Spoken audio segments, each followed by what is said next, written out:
Ever wondered how a machine can, connect the dots between two bits of information that seem totally different? Well, today we're diving into a really cool AI concept called unification. It's this elegant little algorithm that basically teaches machines how to find common ground, how to think logically. All right, let's kick things off with a bit of a puzzle.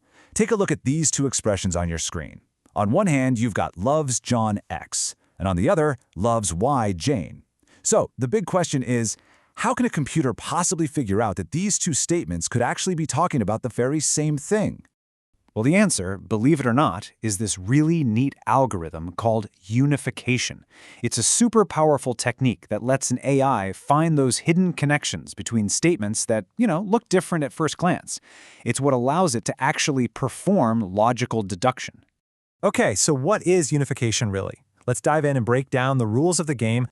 So you can think of unification as kind of like a matching game. The whole point is to find a set of substitutions for the variables, the empty slots in our puzzle, to make two different expressions totally identical.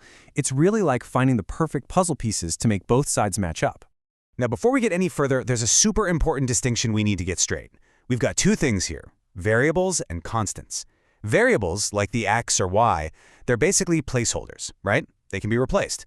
But constants, like John or Jane, they're specific, fixed values. They cannot be changed. And honestly, this difference is the whole reason unification can even work.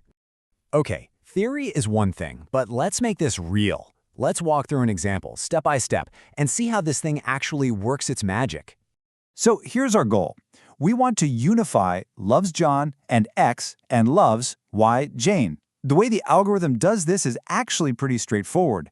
It just moves from left to right, comparing each part one at a time. Okay, first up, the algorithm looks at the very first parts of each expression. That's the constant, John, and the variable, Y. And it asks a really simple question. Can I make these two things match? And the answer is yes, absolutely.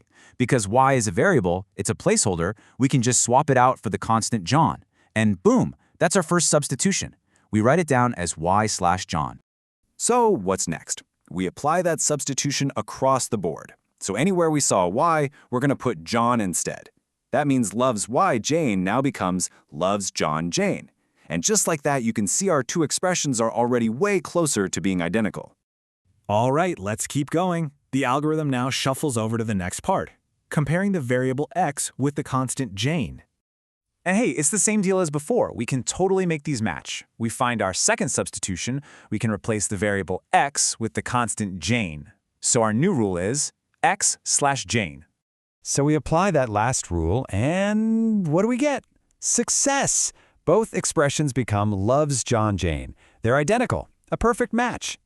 So this complete set of substitutions we came up with, Y/John, X/Jane, this actually has a special name. It's called the unifier. You can think of it as the master key that made both of our original expressions identical.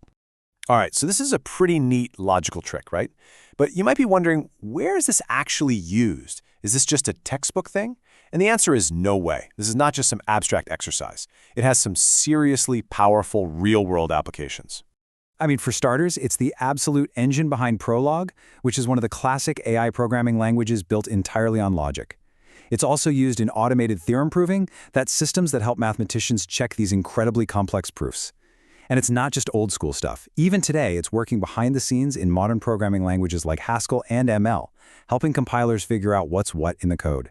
It is a true workhorse algorithm in computer science. Okay, let's bring it all home. After seeing all this, what's the big takeaway? Why does this simple little idea matter so much? It matters because unification is a fundamental building block for any system that needs to think for itself, that needs to perform automated reasoning. It's this simple but incredibly powerful mechanism that lets machines connect, compare, and deduce. It's how they can take what they know and figure out something new. It's logic in action, really. And that really leaves us with a pretty fascinating question to think about, doesn't it? Unification was this huge step in teaching machines to reason with symbols.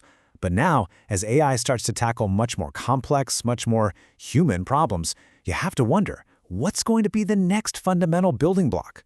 What's the next big idea that will take machine reasoning to a whole new level?